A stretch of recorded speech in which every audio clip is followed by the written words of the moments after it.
Bien. Estábamos ahí.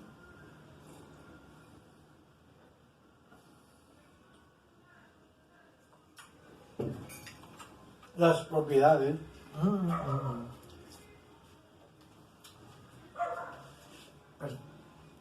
Seguimos en el video, después del video corto.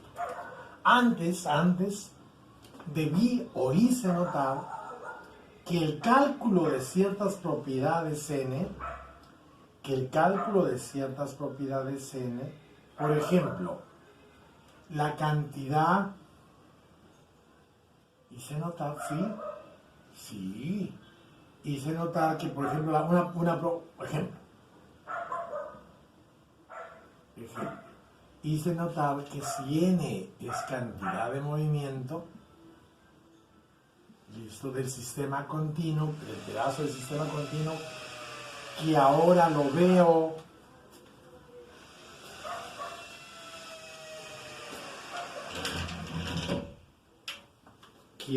lo veo formando parte de mi sistema cerrado, listo, la variación de la cantidad de movimiento en el sistema continuo, en una referencia inercial, por ejemplo, da el importante resultado de la suma de las fuerzas externas sobre el sistema continuo. La suma de las... Importantísimo. ¿Por qué? ¿Por qué importantísimo? Porque, por ejemplo, si el sistema continuo es un fluido dentro de un codo, parte del RE es las fuerzas del codo sobre el fluido. Si podríamos hallar las fuerzas a partir de la variación de la cantidad de movimiento, podríamos hallar que era resultante de las fuerzas externas sobre el fluido. Una parte de ellas, pueden haber otras que las calculamos y las restamos, ¿no? Y calcularíamos las fuerzas del codo sobre el fluido. Cambiado del signo, tendríamos del fluido sobre el codo. A diferentes velocidades del flujo, del fluido en la tubería, la fuerza del fluido sobre el codo la calcularíamos, es variable, depende de la velocidad. Dios, y es importantísima para el diseño de estructuras de tuberías. ¿Ves?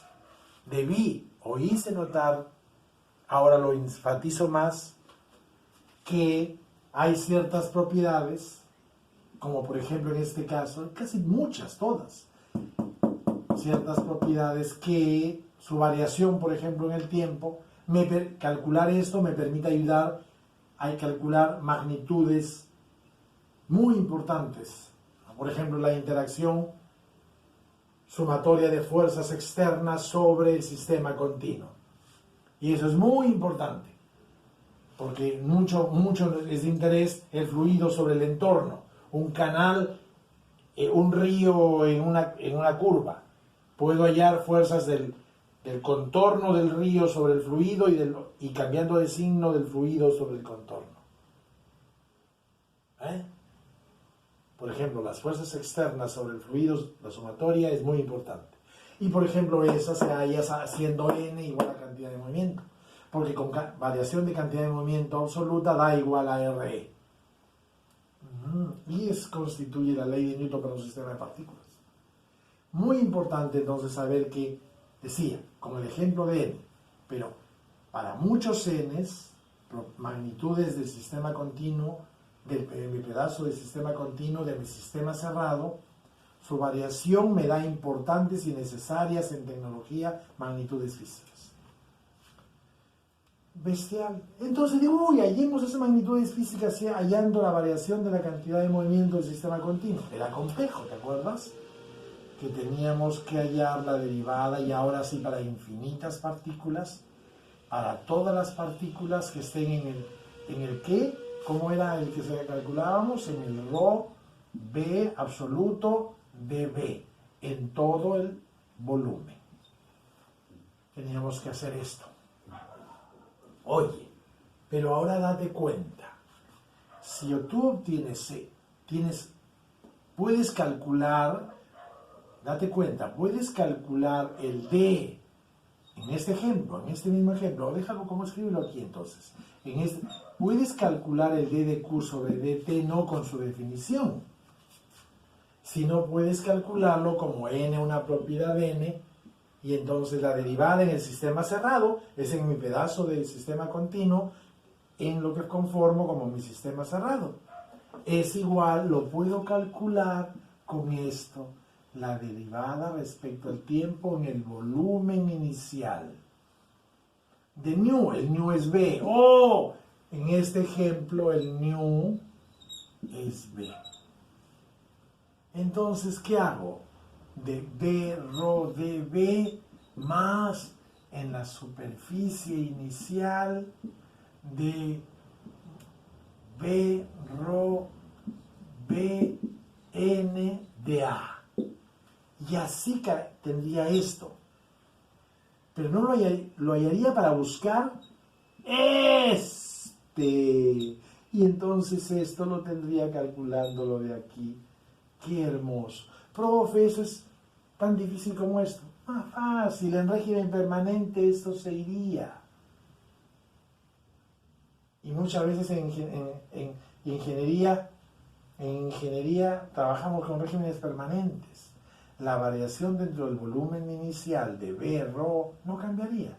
Esto se va en régimen permanente. Y solamente haríamos un cálculo en las superficies, que siempre es fácil. Y además es cálculo en superficies. O sea, logro ver la fuerza, logro hallar la resultante de las fuerzas externas sobre todo el sistema continuo, hasta fuerzas de gravitación que afectan a partículas que están dentro de la superficie, bien metidas en el volumen, inicial en el sistema cerrado. Y solamente es una ecuación que requiere datos de la frontera. Y hallaría RE con datos de la frontera. Por eso se dice que el método del volumen de control aporta ecuaciones de contorno solo con datos de frontera, porque en la permanencia se va este término. Entonces hay un aporte en el método. El aporte de solución con solo datos de frontera.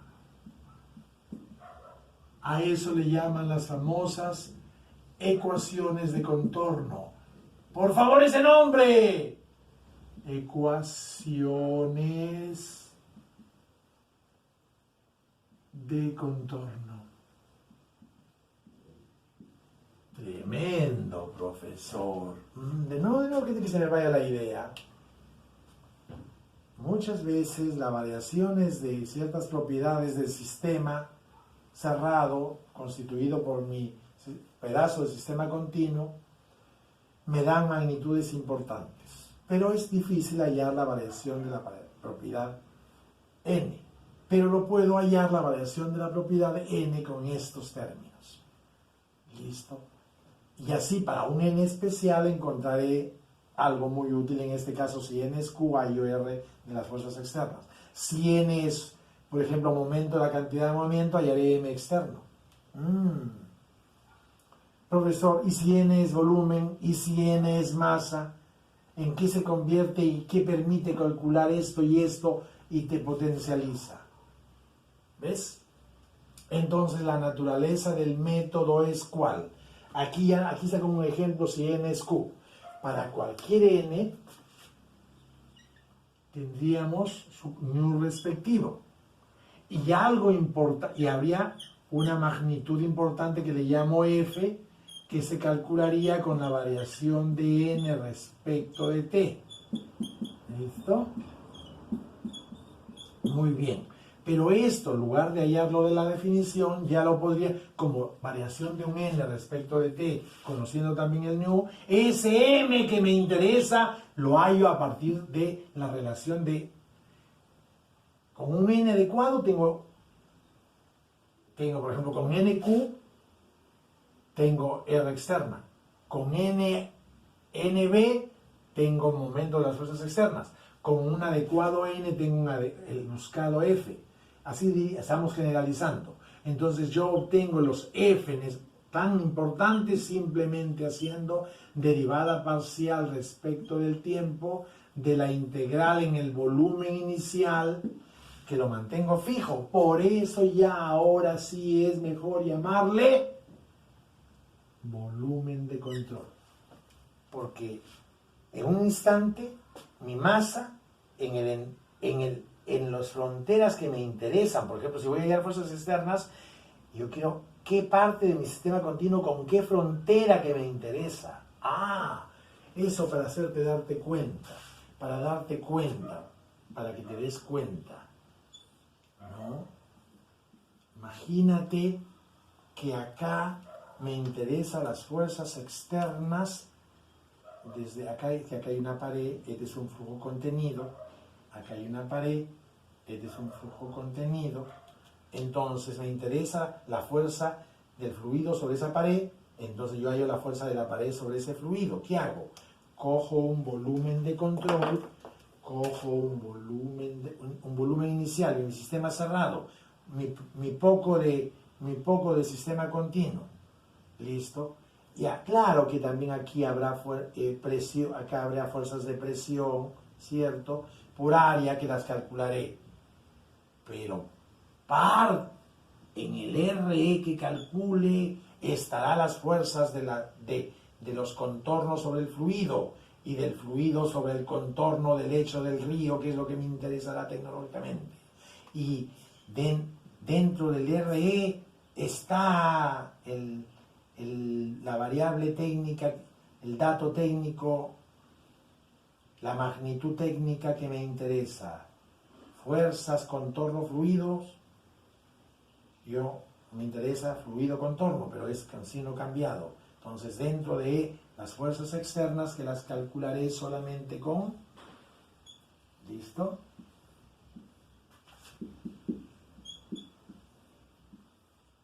Volumen de control. ¿Por qué?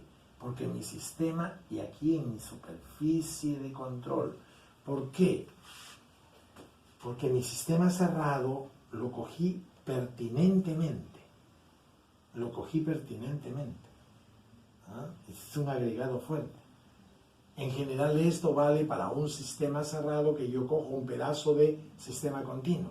Sería bueno coger el pedazo de sistema continuo que te conviene, por ejemplo, si estás hablando de fuerzas externas, lo coges exactamente la superficie, en el borde de esas superficies donde quieres encontrar la interacción de fuerzas. Fluido externo, contorno, contorno externo, fluido. Muy interesante. Muy interesante. Interesante, como entonces yo conozco normalmente, así se diría, yo normalmente conozco para diferentes n su ley que me da el F, ¿no? Y entonces los F tecnológicos que busco los hallaré calculando estos términos que, aunque creas, son fáciles de calcular. Ese es el método. Y aquí falta que el F lo calcularías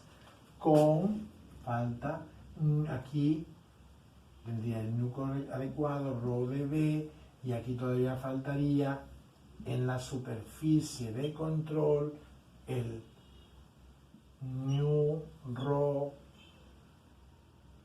B, N de A. Muy bien, ya entiendo. Para n tengo su ley funcional que me da un F, una magnitud muy buscada para adecuados n. ¿Listo? Y entonces esas buscadas F las estoy yo calculando simplemente estos dos términos que sí son fáciles de calcular. Esa es la naturaleza del método. De ahí surge. ¿Listo? Reemplazar para un n adecuado, para cada n adecuado, me da una magnitud muy buscada. Cogiendo un sistema cerrado, una superficie, un volumen en el instante t, un volumen inicial que se convierte en volumen de control, hago una evaluación de lo que pasa en el volumen. Ya no sigo al sistema cerrado, sino hago una evaluación, esos dos términos, hago una evaluación en un volumen fijo, cuando la zona 2 se convirtió en el volumen inicial. Entonces mejor hago un cambio al método, se consolida haciendo un cambio de término que da un significado físico, conceptual, operativo. Hago esta evaluación en el volumen de control, hago esta evaluación en el sistema, en la superficie de control. ¿Cuándo se estableció esto? Cuando la zona 2 se volvió volumen inicial. Perfecto. Perfecto. Yo honorablemente guardaría este video a solas. Corto aquí y comienzo otro. Está muy bonito, a mi entender.